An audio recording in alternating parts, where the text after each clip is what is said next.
Olá, meus irmãos, a paz do nosso Senhor e Salvador Jesus Cristo. Aqui é Diácono Felipe Ferreira e estamos de volta para mais uma aula, dessa série de aulas que nós estamos disponibilizando aqui neste canal. Hoje nós vamos continuar nosso estudo a respeito da lição do segundo trimestre de 2025, que tem por título "O Verbo se fez carne, Jesus, sobre o olhar do apóstolo do amor". Hoje, especialmente hoje, nós temos uma missão muito importante, né? Nós vamos falar de um texto que é extremamente conhecido. É um versículo que já foi traduzido para mais de 3.500 idiomas, como parte do Novo Testamento. Nós estamos falando de um versículo que está entre os versículos mais memorizados por crianças em escola dominical, ao lado de João 3,16 e Salmo 23. Ele está ali, muito junto, na mente e no coração das nossas crianças. É também muito citado e tem muitas alusões que aparecem em filmes, músicas e livros cristãos e seculares. Muita e muita coisa já bebeu dessa fonte de sabedoria que esse texto carrega. E um dado interessante, o versículo mais compartilhado no WhatsApp e no Facebook entre 2020 e 2022, principalmente em momentos de crise e luto, nós entendemos e compreendemos que este é o período do pico da pandemia do Covid-19, e esse verso realmente foi um verso muito compartilhado, e no momento de dor e incerteza, a humanidade se voltou para esse texto e encontrou nesse texto conforto. Que texto é esse? Estamos falando de Jesus respondendo e falando que ele é o caminho, a verdade e a vida. Hoje a gente vai falar um pouquinho sobre isso. João 14,6, o textuário diz: disse-lhe Jesus, eu sou o caminho e a verdade e a vida, ninguém vem ao Pai senão por mim. A verdade prática vai aplicar o texto áureo, dizendo a imagem de Jesus Cristo como o caminho, a verdade e a vida, reforça a nossa fé e consolida a nossa comunhão com Deus. É extremamente importante entender o contexto em que esse texto é dito, em que momento ele é falado e de que forma e qual é a cena que nós precisamos construir na mente para começar a nos aproximar dessa realidade e tirar o máximo possível, de uma aplicação prática desta verdade em nossas vidas, para você aí que está acompanhando essa transmissão, esse vídeo gravado, e para você também que vai usar esse vídeo como subsídios, para a sua aula do próximo domingo. Você, então, fique à vontade e espero que realmente te abençoe muito. Queridos, Jesus vai falar esse texto num momento muito específico.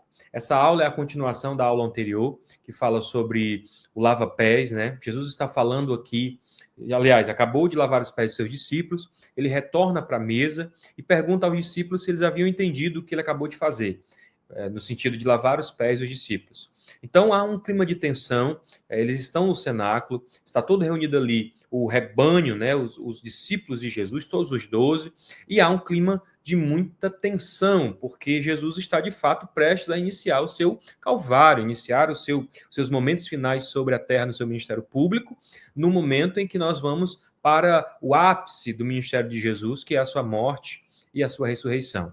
E Jesus então vai falar a respeito disso, desse tema, vai falar da morte. Mas o mais interessante é que a morte ela está em suspenso. Ela está presente na cena, mas a palavra que mais se sobressai aqui é vida. Jesus vai falar de vida a caminho da morte. E eu não sei você, mas eu acho isso muito diferente.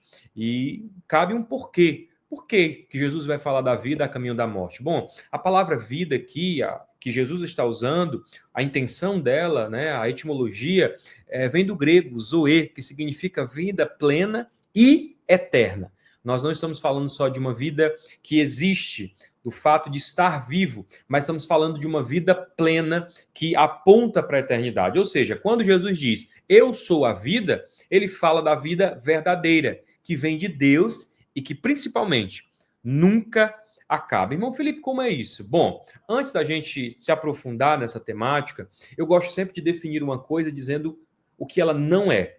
A vida que Jesus está se referindo aqui, ela não é apenas existir e respirar. Viver não é apenas existir e respirar. Não na perspectiva das palavras de Jesus nesse texto. Viver só nesse plano físico também não é. Viver só para cá, só para essa realidade, só dentro desse contexto. Uma vida sem propósito ou sem conexão com Deus também não é. Não é sobre isso que Jesus está falando. E também não é sobre uma vida só para mim, que começa e termina na minha existência. Não, Jesus está falando de algo maior. E do que é que ele está falando? Ele está falando de uma vida que não morre com o corpo. Entende? Para nós, o sentido de vida é morreu, acabou, né? Terminou-se a vida. Mas essa vida que Jesus está falando, ela não morre com o corpo, porque ela não depende de circunstâncias. Porque ela vem do alto e transforma o agora. Quando eu recebo a Jesus, recebo essa vida, ela tem o poder de começar a eternidade em mim a partir do instante que eu a recebo. Então ela começa no novo nascimento e culmina na eternidade com Deus. Ela não acaba, ela culmina. Ela resulta nesse nosso encontro com Deus para a eternidade. Ou seja, Jesus não oferece só mais dias. Ele não está falando sobre eu sou a vida e vocês serão vida, vocês terão mais dias sobre a terra. Não, não é sobre isso. Jesus está nos oferecendo uma outra dimensão de existência. Uma vida com Deus que começa hoje e que nunca termina. E aí é muito interessante porque quando você olha para essa definição de vida, você traça um paralelo com a sua própria existência. E aí talvez você esteja se perguntando, mas afinal, será que eu estou vivendo essa vida? Eu estou vivo ou estou morto? Aí você deve pensar, não, se eu estou respirando, eu estou vivo. Pois é, mas existe uma diferença muito grande entre estar realmente vivo e estar morto. E eu queria, de novo, definir muito bem essas coisas para a gente se encontrar na lição de hoje. Estar morto, irmãos, envolve viver uma vida com comunhão com Deus e não o contrário. Ou seja, estar morto não se envolve viver sem comunhão com Deus. Entende? Estar morto é estar preso ao pecado e suas consequências. Estar morto é estar separado da verdadeira esperança. Estar morto é viver só para o corpo e para este mundo. Estar morto é ser escravo das circunstâncias e das suas próprias emoções. É muito importante que você olhe para essas definições com as referências que estão aí na tela e se pergunte, será que eu estou morto? Mesmo estando vivo, entre aspas? Bom, mas então o que é de fato estar vivo? Estar vivo, meus irmãos, é ter comunhão com Deus pelo Espírito. É viver em liberdade da graça de Cristo. É viver na esperança da vida eterna. É viver guiado pelo Espírito Santo. É ser livre em Cristo com paz e alegria. Essa é a vida que Jesus está falando. É uma vida plena, é uma vida eterna, é a vida abundante de Deus. Então, estar vivo é estar em relação verdadeira com Deus. Enquanto estar morto é viver distante dele, mesmo estando fisicamente aqui, nesse plano, no mundo dos viventes. É interessante porque você pode pensar, irmão Felipe, mas eu vou e volto da igreja. Eu estou na igreja. Se eu estou na igreja, automaticamente eu posso dizer que eu estou vivo? Não necessariamente. Porque estar na igreja, no sentido literal mesmo, nos fala de presença física. E estar vivo em Deus nos fala de comunhão com Ele. Olha só, estar na igreja é sobre frequência, é sobre serviço, é sobre a linguagem cristã, né? O crentez que nós aprendemos com o tempo, na convivência com os irmãos, mas não necessariamente isso traz para nós uma intimidade com Deus. E eu vou explicar bastante ao decorrer da lição. Então fique calmo.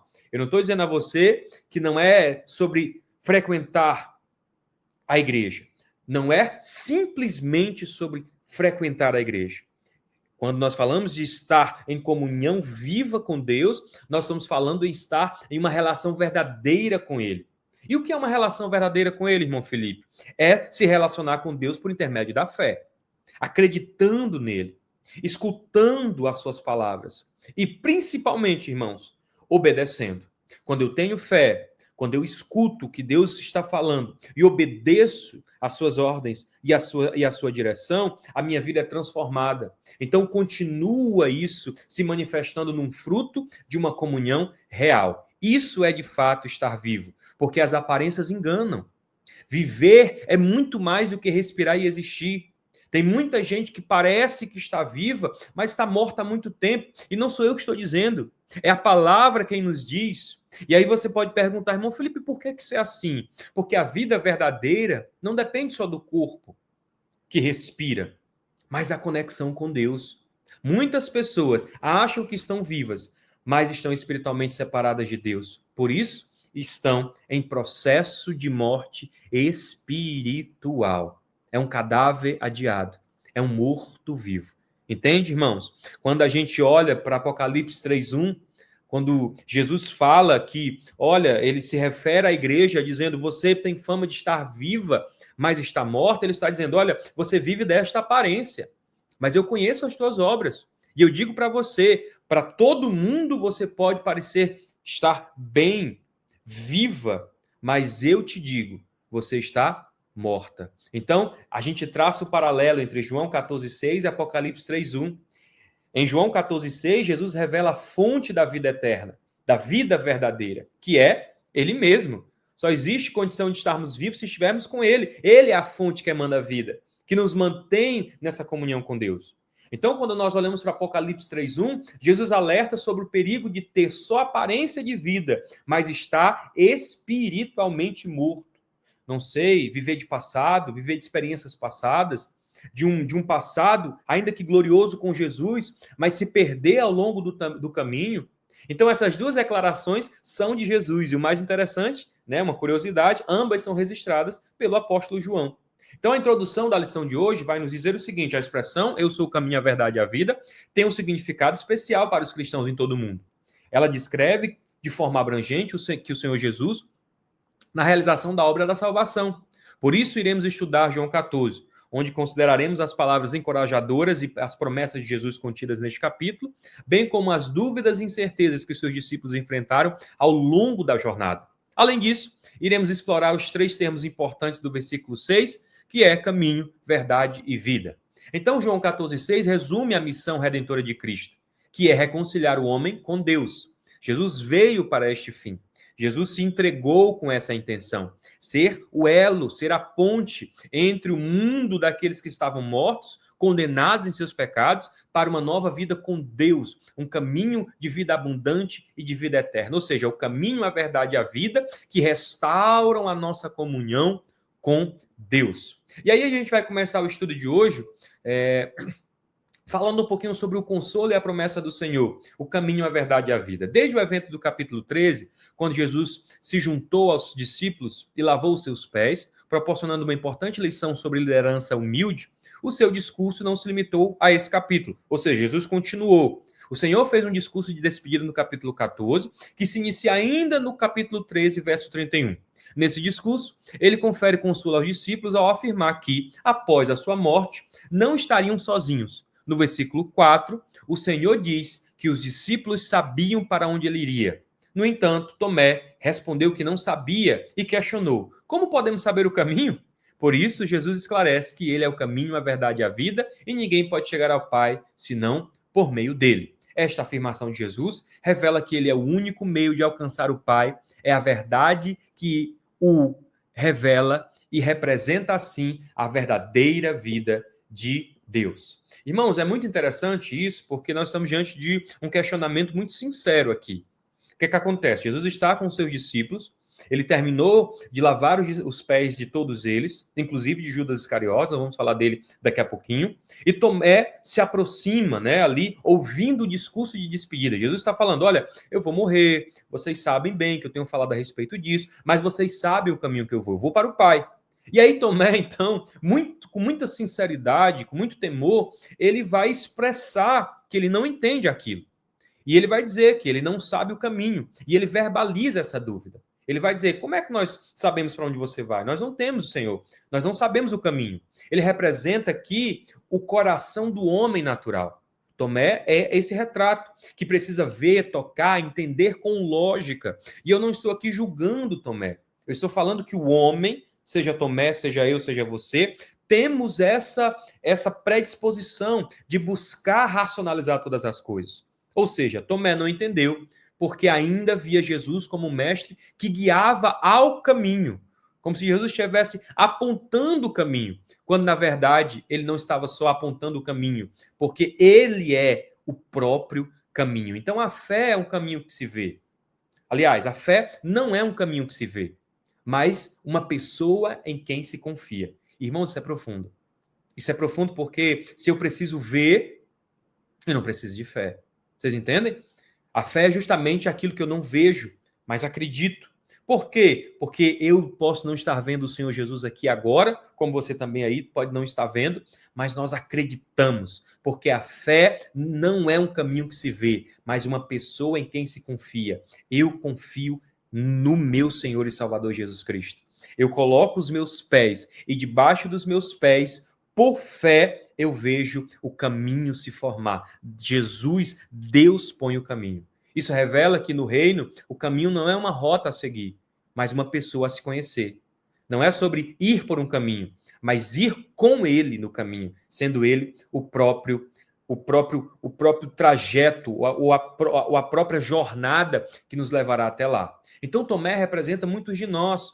Quando a vida fica confusa, incerta ou dolorosa, ele estava com Jesus. Tomé viu milagres, ouviu promessas, mas ainda assim não entendeu o caminho. Quem nunca, né, irmãos? Se relaciona com o Senhor, tem anos de fé, mas diante de uma adversidade, de um não de Deus, ou até mesmo de algo que você não compreende, a dúvida bate forte no peito e você começa a se questionar: será que eu estou tendo uma crise de fé?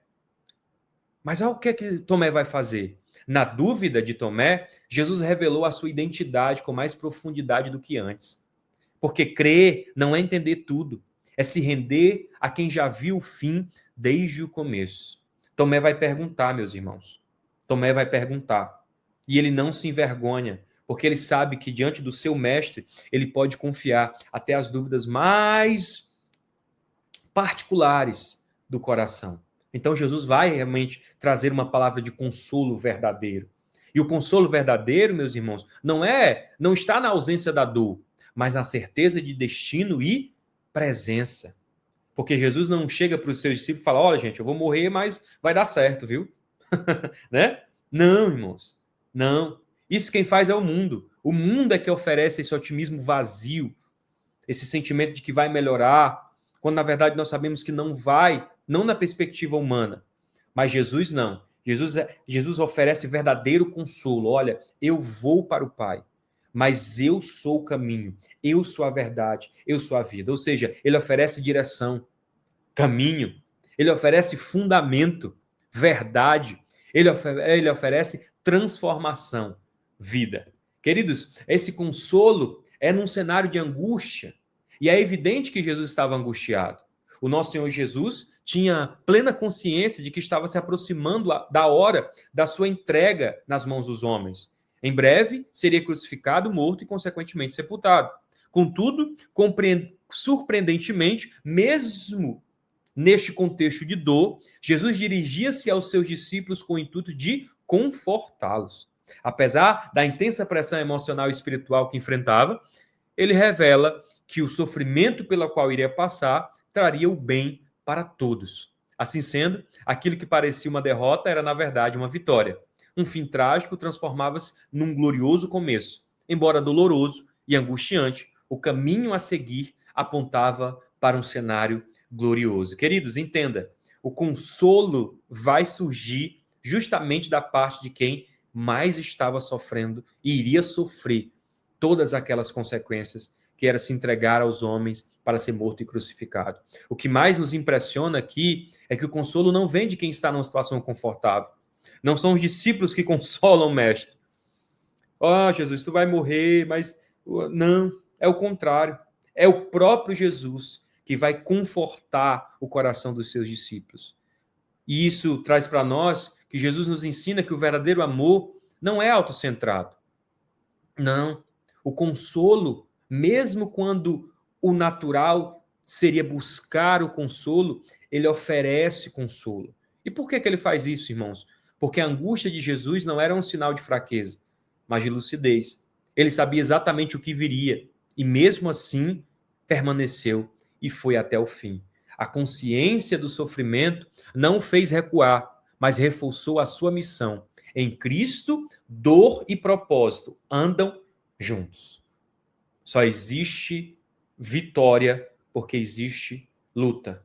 E nós podemos aprender com Jesus de que toda dor cumpre um propósito, porque toda dor é por enquanto. Nós nos encontraremos do outro lado dessa dor. Nós nos encontraremos do outro lado deste sofrimento. Então, ele vai trazer para nós isso, porque Jesus não nega a dor, não mascara a realidade. Ele enfrenta com os olhos fixos na esperança. Uma fé madura não foge da angústia, mas caminha por ela com confiança no propósito eterno de Deus. Entende? Eu não sei o que você tem passado, nem sei o que você tem vivido, mas com toda certeza pode ser que você esteja passando por alguma dor nesse instante. Seja física, seja emocional, seja qual for a área que você se apresenta passando por uma dificuldade. Não estou falando sobre negar essa dor, mas estou falando para você que Jesus nos prova de que a dor tem um propósito e que nós vamos estar com ele do outro lado deste deserto. Queridos, é uma promessa gloriosa. Jesus declarou que o caminho de Deus leva às moradas celestiais preparadas para seus seguidores. A expressão que ele usa, casa de meu pai, né, dizendo que na casa de meu pai há muitas moradas, refere-se ao céu, o lugar com muitas habitações para os fiéis em Cristo. Esta realidade espiritual futura proporciona uma esperança gloriosa para os santos. A Igreja de Cristo vive na expectativa do retorno do nosso Senhor. Apesar dos tempos trabalhosos pelos quais passamos, a promessa do arrebatamento da Igreja alegra e anima os corações. Pelo menos deveria animar. Pelo menos deveria animar. Neste sentido, podemos já experienciar um pouco do que nos aguarda no céu. Assim será que seremos convocados por Jesus para nos reunirmos no maravilhoso encontro com ele nos céus. Então, como eu estou dizendo para você, Jesus estava angustiado, mas eu tenho certeza que no seu coração havia muita alegria, porque ele estaria retornando para o Pai. Da mesma forma, eu e você, não importa a circunstância que vivemos, olhar para o final nos traz esperança para o presente. Olhar como tudo termina traz para nós um sentimento de que vai valer a pena. Jesus não fala apenas de um destino final, mas de um lar. A palavra casa aqui sugere acolhimento, pertencimento e intimidade com o Pai. Queridos, é profundo demais. Na casa de meu Pai. Tem uma coisa mais gostosa do que a casa dos pais? Claro, se você tem uma boa relação com seus pais, ir num domingo de manhã na casa dos seus pais, estar com a sua mãe, estar com seu pai, o seu quarto ainda está lá, as suas memórias ainda estão lá. Então o céu não é só um lugar onde Deus está, é o lugar onde nós pertencemos, porque nós fomos criados para esse relacionamento com Deus. Mais do que ouro nas ruas é a presença do Pai que define o valor das moradas celestiais. Isso é fantástico, irmãos, porque o céu não é o céu porque ele é feito de ouro, porque ele é extraordinário, que a mente e o coração não alcança.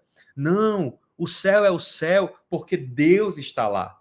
Não estamos apenas indo ao céu, estamos voltando para casa. Esse sentimento de retornar para casa é muito precioso para mim, porque eu não sei você, mas todo crente ou todo ser humano vive uma falta de algo. Não estou falando aqui de crise existencial, estou falando que é como se a gente tivesse desencaixado deste mundo. Quando a gente olha para o sofrimento, quando a gente olha para as privações, é como se nosso lugar não fosse aqui, de fato não é. Porque essa saudade que sentimos, mesmo sem saber de quê, você entende o que eu estou falando? É da eternidade para a qual fomos feitos. Não nascemos para encarar a morte, para encarar o sofrimento. Nascemos para a eternidade, fomos feitos como ele é. A ausência de sentido é o eco do lá perdido. E o evangelho é a chamada de volta. Graças a Deus, meu irmão, que eu e você encontramos a Jesus. Porque por causa dele, de mão dadas com ele, nós retornaremos para o nosso lar.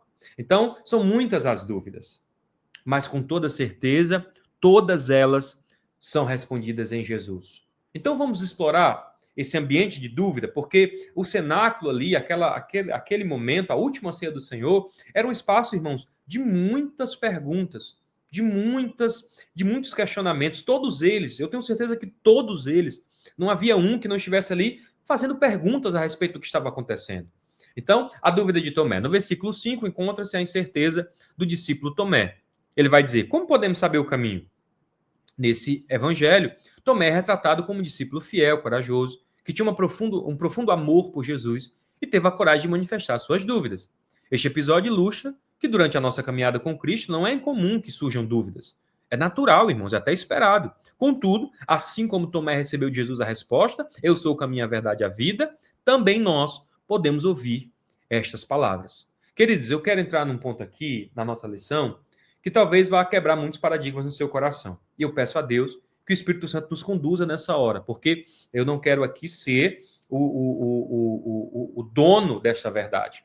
Mas o Espírito Santo, sim, ele é o dono desta revelação. Então, eu espero que ele nos ajude, porque a dúvida de Tomé revela que a fé autêntica não é a ausência de perguntas. Fulano não tem fé. Por quê? Porque não tem dúvida de nada. Uma pessoa completamente convicta. Em quê? Em quê? Porque não é sobre ausência de perguntas. A fé autêntica, a dúvida de Tomé aqui colocada, mas a coragem para buscar respostas diante de Deus. Irmãos, entenda. Quando eu digo isso, eu estou dizendo para você que a fé não é fideísmo. O fideísmo é a crença cega, irmãos, que rejeita ou despreza a razão e que não há ou que não traz nenhum questionamento. Já a fé cristã autêntica dialoga com a dúvida, sim. Caminha com perguntas sinceras. E a melhor parte, encontra respostas na pessoa de Jesus Cristo. Ou seja, o fideísmo, irmãos, é uma fé irracional. Mas não, Felipe, a fé não tem que ser irracional? A fé, irmãos, eu vou falar um pouco mais adiante, ela se manifesta de forma diferente. O fideísmo, não. Ele é uma ausência de senso. Entende? A sinceridade de Tomé, neste ponto específico, mostra que questionar é parte natural da jornada cristã e que Jesus valoriza essa honestidade, respondendo com clareza e autoridade. Vamos lá. Deve deixar claro aqui para que não haja dúvida. Interessante, né? Aqui o paralelo. Você pode pensar, irmão Felipe, duvidar não é falta de fé? Querido, atenção. Dúvida é uma coisa, duvidar é outra. Dúvida é diferente de falta de fé. A dúvida, no caso aqui a de Tomé, é uma pergunta honesta por parte dele no desejo de crer com mais profundidade. A falta de fé, por outro lado, é a recusa de confiar, mesmo diante de evidências ou da própria presença de Deus. Como assim, irmão Felipe? Perceba. A dúvida é um aluno em sala de aula. Ele está aqui, você está aí, e você teve uma dúvida. E aquela dúvida está no seu coração e você pensa, poxa, eu carrego e levo ela para casa comigo? Ou eu levanto a mão e pergunto ao professor? Então, como um estudante que levanta a mão para tirar dúvidas, Tomé teve a coragem de buscar a resposta com o grande professor, o maior professor, o grande professor, o nosso Senhor e Salvador Jesus Cristo. Então, nós não podemos confundir, porque a dúvida pergunta com o coração aberto. Tomé vai dizer, Senhor, não sabemos. Ou seja, ele constata, Senhor, eu não sei, mas como saberemos? Entende? Está com o coração aberto, Tomé quer saber, Tomé está buscando respostas. A falta de fé, não, ela fecha o coração para a resposta. Ela não pergunta na intenção de crescer. Não, ela pergunta na intenção de questionar, de duvidar. Um exemplo claro, os fariseus, que viram milagres, ouviram as verdades, mas decidiram não crer. Jesus vai dizer, olha, se vocês não creem no que eu digo, creem pelo menos nos milagres, nem uma coisa nem outra. Porque não é sobre ter ou não ter fé, é sobre duvidar a respeito disso. Então a dúvida quer compreender melhor. Para quê? Para amar mais. O aluno que recebe a instrução do seu professor, ele ama aquela aula, porque aquela aula traz para ele um elevo, um conhecimento, entende? Uma apropriação daquilo que é dito. Então, a dúvida quer compreender melhor para amar mais, para se interessar mais. Talvez você tenha bloqueios aí em áreas específicas da escola, porque talvez você não encontrou um professor que lhe inspirasse a superar questões. Irmãos, eu vou revelar aqui, eu sou um aluno frustrado na matemática, porque nunca encontrei um professor que conseguisse me ensinar Então eu fui passando por tudo, mas carregando dúvidas durante todo a minha experiência escolar. Então, já essa falta de fé, ela diz, eu não preciso disso, ou isso não me convence. Então a dúvida, ela é vulnerável, mas ela é obediente, porque ela ouve do Pai. A falta de fé, não, ela é resistente. E uma vez que ela é resistente, o resultado dela é desobediência. Então Tomé nos ensina que a dúvida sincera, quando levada a Cristo, é porta aberta para a graça e a revelação divina. Eu gosto disso porque é impressionante. Tomé faz essa pergunta com muita sinceridade, né? Jesus diz, não, olha, vocês sabem o caminho para onde eu vou. E Tomé diz, Senhor, nós não sabemos nem para onde tu vai. Como é que nós vamos saber o caminho? Não é uma pergunta que é sincera, do ponto de vista de que me diga que eu vou nele. Me fale, me conte, me diga o trajetório, me conte o mapa. E aí, irmãos, o que é que acontece? Jesus não vai repreender Tomé nessa circunstância. Não aqui. Mas ele vai responder a Tomé um dos mais preciosos textos do Evangelho de João. Entende? A dúvida sincera de Tomé gerou para nós um dos mais preciosos textos do Evangelho de João. Então nós não precisamos esconder nossas incertezas. Podemos trazer nossos questionamentos a Cristo para encontrar direção e paz. Então não sei, você pode estar aqui nessa aula e no seu coração há dúvidas a respeito de algo, de alguma coisa. E você se sente encurralado por essa situação. E às vezes até envergonhado, porque não gostaria de tê-las.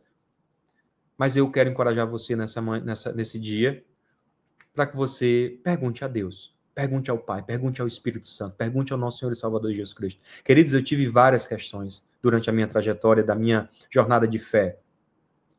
Mas em todas elas, ou para todas elas, que eu as apresentei a Cristo, pela misericórdia do Senhor, eu encontrei resposta. Então, era um ambiente de muitas incertezas. Não era só Tomé.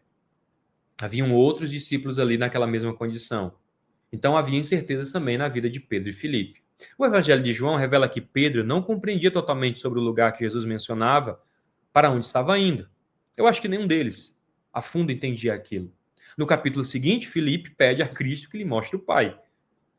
É notável que, tal como Tomé, Pedro e Filipe ainda não tinham as suas questões esclarecidas por Jesus. Eles também enfrentavam incertezas.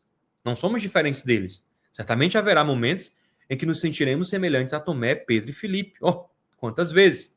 Porém, devemos aprender a escutar a Jesus Cristo, ao nosso Senhor e Salvador.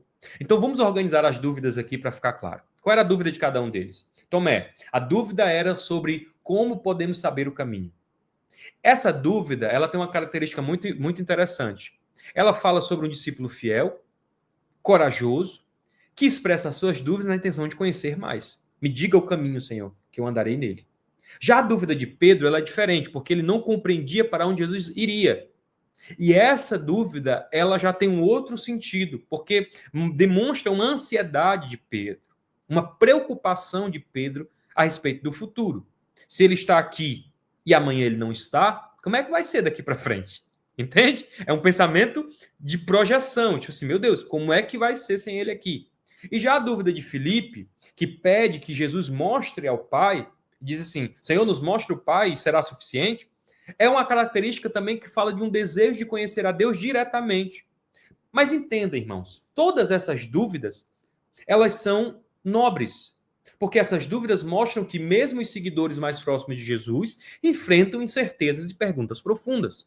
Então eu nunca encontrei sabedoria nas questões firmadas sem nenhum tipo de espaço para se complementar aquilo com o pensamento. Irmão Felipe, o que é que você está querendo dizer? Eu vou dizer para você.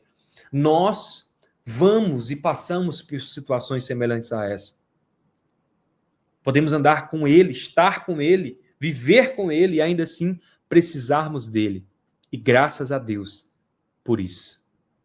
Porque nós também passamos por isso e como eles, precisamos aprender a ouvir a resposta de Jesus. É bom demais. É bom demais ter uma coisa no coração que só Jesus pode responder. Você não devia se sentir mal por isso. Você devia agradecer a oportunidade de se relacionar com uma pessoa de verdade, Jesus Cristo, que contém ou que detém nele todas as respostas para as suas dúvidas mais íntimas. Jesus, então, dentro desse contexto, vai também lidar com Judas Iscariotes. Judas, assim como Pedro, Tiago e Tomé, tinham, né, tinha no seu coração dúvidas severas, irmãos, com toda certeza. Judas deveria ter muitas questões, muitas questões. Ele começou a olhar para tudo aquilo ao redor dele, começou a julgar que talvez Jesus não fosse o Messias, e se fechou para o ensino, se fechou para o Senhor, e o resultado disso foi uma traição, a mais terrível e a pior da história até aqui. Em João 13, é revelado que o nosso Senhor anunciou que um dos seus discípulos iria traí-lo. Essa pessoa era Judas Iscariotes, seu discípulo. Ele acompanhou Jesus, mas não conseguiu interiorizar os seus ensinamentos. E por isso, não depositou fé suficiente no Filho de Deus. Assim sendo, traiu, vendeu por 30 moedas de prata. Lamentavelmente, Judas não conhecia Jesus como Salvador e Redentor da humanidade pecadora. A sua visão do Messias restringia-se a questões sociais e políticas para libertar Israel da opressão romana. Portanto, por meio de Judas, aprendemos a importância de não confundir as nossas prioridades enquanto seguimos a nossa jornada com Cristo. Querido, Judas não se permitiu aprender com o maior líder da história. Vou repetir, o maior líder da história teve Judas. E ainda assim, ele não foi capaz de aprender com ele. E por quê? Porque o problema nem sempre está na liderança, mas no coração do liderado. Por isso, eu quero dizer algo aqui, com todo o amor no meu coração para você que está comigo nessa aula hoje. Não se cobre tanto. Não se cobre tanto. Sabe por quê? Porque isso traz para nós atenções, uma palavra pastoral muito importante para líderes liderados e para todos nós. Para líderes, eu quero dizer para você que nem todo abandono é sua culpa. Até Jesus foi rejeitado. Às vezes a gente se cobra, né? Quando alguém nos deixa, e não estou falando só de liderado no sentido de igreja, estou falando às vezes um familiar, um filho, né? Uma esposa, alguém próximo a nós, que nós exercemos liderança sobre ela e que ela simplesmente nos abandona no contexto mais literal da palavra. Então, não se cobre, porque nem todo abandono é sua culpa. Até Jesus foi rejeitado. E a respeito dos liderados, estar perto de Jesus não garante mudança. Isso aqui, irmãos, é uma quebra de paradigma muito forte. Eu quero ser sincero com você. O coração precisa querer. Não é só a respeito de estar dividindo o espaço com ele, mas estar com o coração aberto para ele. Então, para todos nós, fica essa lição. A transformação não vem do ambiente, mas da entrega. Da entrega. Eu estou na igreja, mas eu estou aberto para o ensino, para a disciplina, para a repreensão, para o crescimento. A transformação não depende apenas da excelência do mestre. Olha que Jesus é o grande mestre, mas da disposição do discípulo. Jesus lavou os pés de Judas, compartilhou a ceia com ele, amou até o fim, e mesmo assim, Judas escolheu outro caminho. Não o caminho, não a verdade e não a vida. Então, Judas teve a oportunidade de mudar. Claro que teve. Essa história de que Judas estava predestinado, que é essa história, irmãos. O lava-pés foi aquele momento. O pedaço molhado foi aquele momento. Judas teve a oportunidade, mas não quis. Isso revela que no reino de Deus, Deus propõe, mas o homem responde, irmãos. E liderança não anula responsabilidade. Líderes se cobram demais quando o liderado se desvia. Mas Judas mostra que até o mais perfeito dos líderes pode ser rejeitado por um coração endurecido. É interessante isso. Então reflita a respeito. Se pergunte, olhe para dentro de si e fala, eu tenho feito o meu melhor? Eu tenho me esforçado? Amém. Agora é pedir a Deus que trabalhe no coração do seu liderado. Fica essa reflexão para nós na aula de hoje. Então vamos caminhando para o final. 3, caminho, verdade e vida. Ele diz, eu sou o caminho. Como analisado em lições anteriores, a expressão eu sou representa um título que revela a natureza divina, né? Assim, quando o nosso Senhor afirma eu sou o caminho, está declarando que ele é acesso singular, exclusivo e único ao Pai. Só ele, só por meio dele, só por causa dele. Portanto, não é possível conhecer a Deus e ter comunhão com ele fora de Jesus. Não, eu me relaciono com Deus. E Jesus? Não, Jesus não. Então, não é Deus. É outra coisa. Deus verdadeiro só através do seu Filho. Ninguém pode chegar a Deus senão mediante ao Filho. O pronome eu, presente nessa expressão, indica que não somos salvos por princípios ou forças espirituais, mas sim por uma pessoa chamada Jesus, que ilumina aqueles que se encontram nas trevas. Por meio da sua obra redentora no Calvário, foi aberto um novo e vivo caminho para nos guiar até Deus. Ele é o único mediador entre Deus e os homens. Então, vamos aqui rapidamente olhar para essas duas possibilidades. Existe o caminho de Jesus, existe outro. O caminho de Jesus não é um caminho fácil. E não sou eu que estou dizendo, é a palavra quem nos diz. Mas com toda certeza, não é o mais fácil, mas é o mais seguro. É o único caminho seguro. Então vamos olhar, por que não é fácil, mas é seguro? Não é fácil porque existe quebra de orgulho. Não é fácil porque exige confiar na graça. Não é fácil porque vai contra a lógica da autoafirmação do mundo. Não é fácil porque conduz à vida, mesmo que nós precisemos atravessar o vale da sombra da morte. Então não é fácil. Não é fácil porque o caminho do mundo se apresenta como tal, largo e fácil. Um caminho que segue multidão. Um caminho que promete ou apenas entrega prazer imediato. Um caminho que é baseado no esforço humano, que é cheio de atalhos, que sim, muita gente acredita que é seguro, mas o final dele é morte, irmãos. Morte espiritual, quiçá morte física. E principalmente, morte eterna. Mas o caminho de Jesus não. O caminho de Jesus ele é estreito e exigente. Essa história de que não, porque o evangelho é isso, não, irmãos, o evangelho é para quem crê mesmo. É para quem crê e para quem vive. Porque vai contra a corrente. Promete vida eterna, ou seja, não é só sobre esse ponto na história, mas sobre o que vem depois disso. É baseado na graça. Passa pela cruz. Só dá para chegar lá passando pela cruz. A cruz não é um acesso, a cruz é uma condição. É uma condição. E ele, por conta disso, se torna verdadeiramente seguro, porque nos leva de volta ao Pai. Então, pode ser que seja tortuoso, mas com toda certeza, meus irmãos, vai valer a pena. Então, ele diz: eu sou a verdade. Jesus não é apenas uma parte ou fração da verdade, tem uma aula inteira sobre isso aqui, mas sim toda a verdade em si mesma. De forma clara, o Evangelho de João realça que a verdade suprema se revelou através da encarnação do nosso Senhor Jesus Cristo. Sendo assim, a verdade absoluta, imutável e incondicional encontra-se plenamente expressa em Cristo. Portanto, Jesus personifica a verdade que os seres humanos necessitam conhecer. Uma verdade que só põe a mentira e derruba as falsidades presentes no mundo. Apenas essa verdade provém de uma fonte confiável de revelação redentora que ilumina o conhecimento acerca do Pai. Então, buscar Jesus é buscar a verdade suprema, a última verdade, a última instância. Não apenas respostas programáticas ou consolo momentâneo. Jesus não é chat GPT, Jesus não é Google. Não, irmão, Jesus é a verdade. Seguir a Cristo implica renunciar a mentiras internas e externas, da cultura, do pecado, do ego. Onde é que a mentira reside em você? Está só na sua mente, no seu desejo de pecar? Está no seu coração, na alegria do pecado, do ego? Está fora de você, nas mentiras que te cercam? A verdade é aquilo que se sente. A verdade, perdão, não é aquilo que se sente, mas a verdade é quem ele é. Eu não sinto que é verdade, eu sei que é verdade. Em tempos de desinformação e confusão, Cristo continua sendo a bússola confiável. E aí ele termina dizendo que como não bastasse ser o caminho, como se não bastasse ser a verdade, ele também é a vida.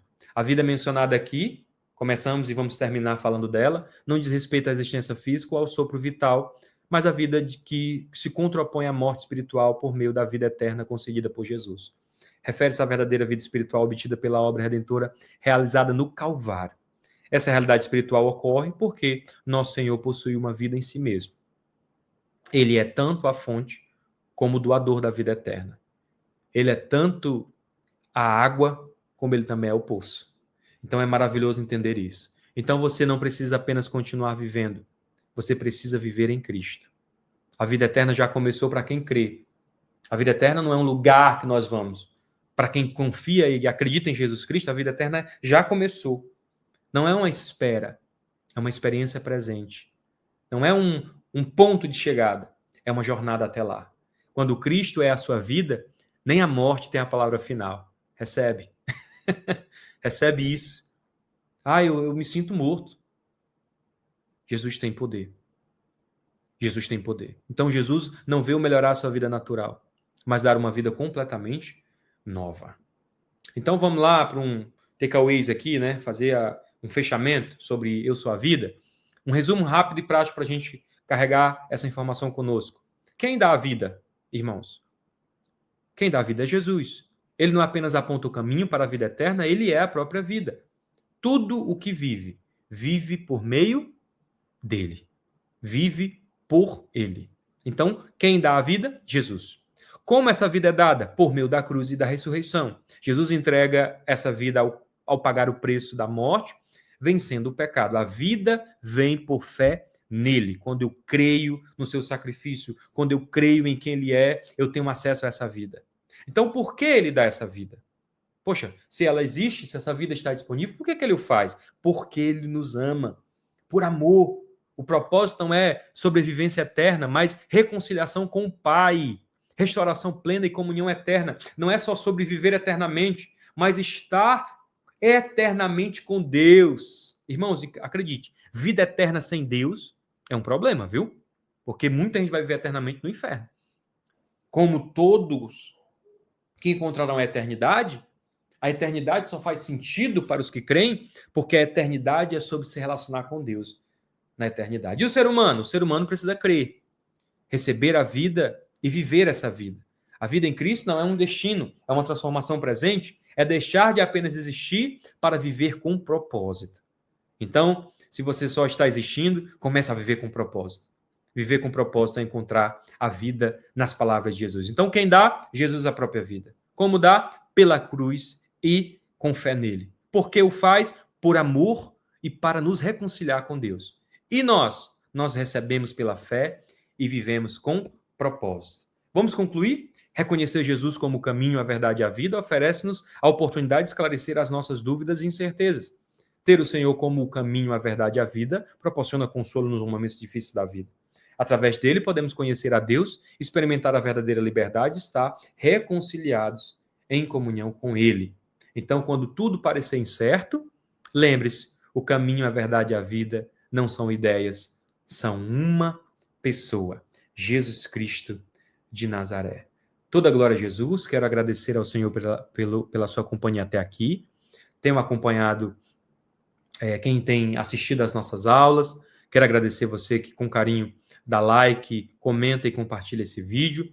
E tenho certeza que nós vamos sim formar uma comunidade nesse lugar que ama a palavra de Deus e que se alegra em saber que o Senhor tem levantado uma geração apaixonada pela sua palavra e dedicada ao ensino das Sagradas Escrituras. Que Deus em Cristo te abençoe e nos encontraremos com toda certeza numa próxima aula.